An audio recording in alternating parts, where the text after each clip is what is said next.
Namanya mungkin tak sepopuler Soekarno atau Hatta, tapi pemikirannya justru menjadi fondasi dari kata merdeka yang kita kenal hari ini. Ia adalah guru, filsuf, revolusioner.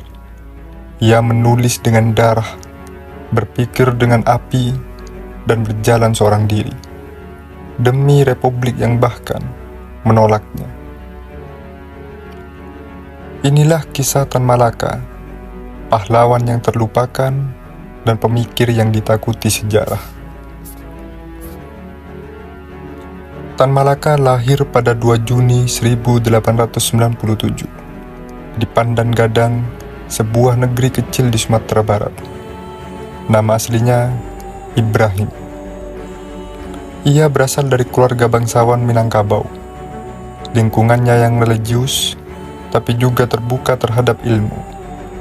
Sejak kecil, Ibrahim dikenal cerdas dan kritis. Ia belajar di Bukit Tinggi, lalu mendapat beasiswa ke Belanda. Di sanalah pikirannya berubah selamanya. Ia tidak hanya belajar menjadi guru, ia belajar tentang revolusi. Di Belanda, Ibrahim membaca buku-buku Marx, Engels, Lenin. Ia mulai memahami bahwa penjajahan bukan sekedar kependudukan fisik, tapi sebuah sistem yang harus dihancurkan. Ia sadar pendidikan tidak cukup. Ia memilih menjadi revolusioner. Ketika kembali ke Indonesia, ia mengajar di Semarang, tapi tulisan-tulisannya membuat pemerintah kolonial ketakutan. Tahun 1922, ia diasingkan. Tapi pengasingannya itu justru memulai babak paling heroik dalam hidupnya.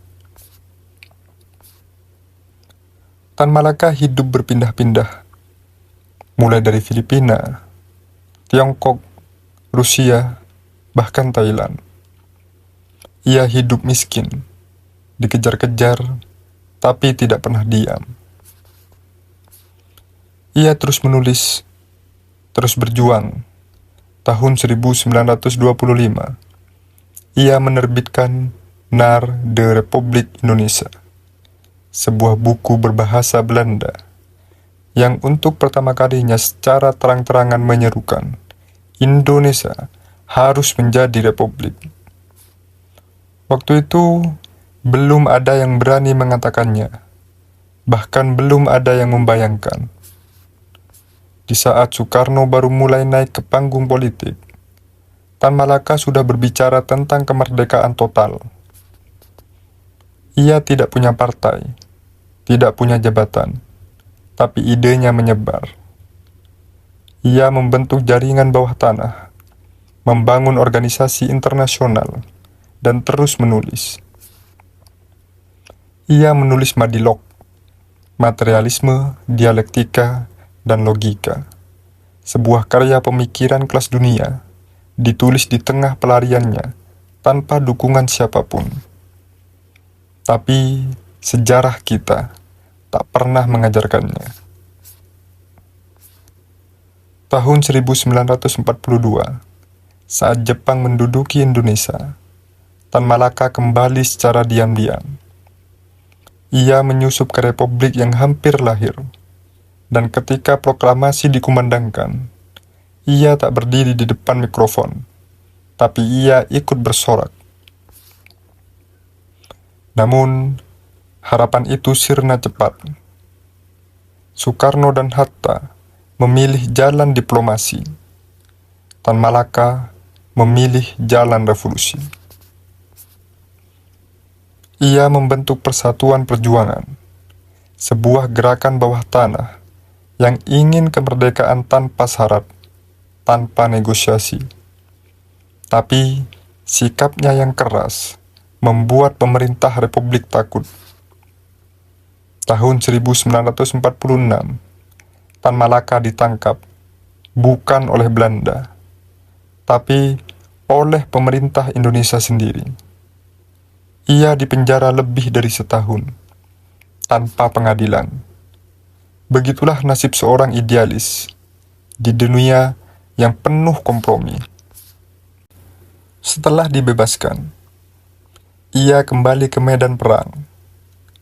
Kali ini di Jawa Timur, memimpin gerilya rakyat melawan Belanda. Tapi lagi-lagi, ia dianggap ancaman. Pada Februari 1949, Tan Malaka ditangkap oleh pasukan divisi Brawijaya. Dalam diam, ia dieksekusi. Tidak ada pengadilan, tidak ada berita, tidak ada pemakaman resmi. Tan Malaka mati tanpa nisan di tanah yang ia cintai, di republik yang ia perjuangkan. Tahun 1963, Presiden Soekarno mengangkatnya sebagai pahlawan nasional. Tapi pengakuan itu datang terlalu lambat. Buku-bukunya dilarang, namanya dilupakan. Pemikirannya disensor, tapi tidak semuanya hilang. Madilog kembali dicetak, pemuda-pemuda mulai membaca kembali tulisan-tulisannya.